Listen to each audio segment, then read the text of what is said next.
కృష్ణా జిల్లా అవనిగడ్డలో టీడీపీ జనసేన పొత్తు పంచాయతీ మరో మలుపు తిరిగింది. జనసేనకు అవనిగడ్డ స్థానం దక్కింది. అయితే మండలి బుద్ధప్రసాద్ కు టికెట్ ఇవ్వాలని టీడీపీ నేతలు డిమాండ్ చేశారు. సాయంత్రంలోగా టికెట్ పై ప్రకటన చేయాలంటూ డిమాండ్ చేస్తున్నారు. టీడీపీకి టికెట్ ఇవ్వకుంటే రాజీనామాలు చేస్తామంటూ హెచ్చరించారు.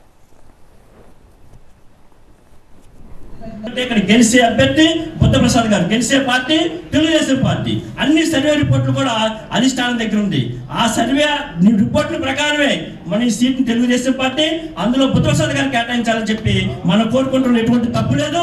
కాబట్టి ప్రతి ఒక్కరు కూడా నిర్ణయం తీసుకుని ఈ రోజే మనం ఏదో ఒక నిర్ణయం తీసుకుని అధిష్టానానికి పంపితే సాయంత్రం లోపల అధిష్టానంలో ఎవరున్నా సరే సాయంత్రం లోపల పిలుపు వచ్చి చర్చలు జరుపుతారని చెప్పి సందర్భంగా తెలియజేసుకుంటూ నియోజకవర్గానికి ఎవరైతే చేశారో కార్యక్రమాలు అనేక కార్యక్రమాలు చేశారో వాళ్ళ పరిగణలోకి తీసుకోకుండా కొత్త వాళ్ళ పేర్లు మరి ముందుకు రావడం అనేది ఇది అంత కరెక్ట్ కాదు.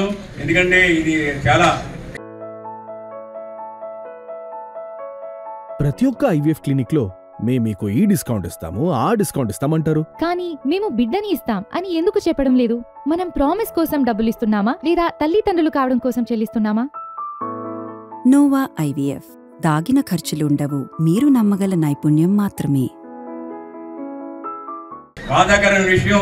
దయచేసి ఇప్పటికైనా పవన్ కళ్యాణ్ గారు కానీ చంద్రబాబు నాయుడు గారు కానీ మరి బీజేపీ వారు కానీ ఆలోచించి ఒక అభివృద్ధి కాముకుడికి ఇక్కడ సీట్ ఇస్తే బాగుంటుందని కూడా ఈ సందర్భంగా మనం చేస్తూ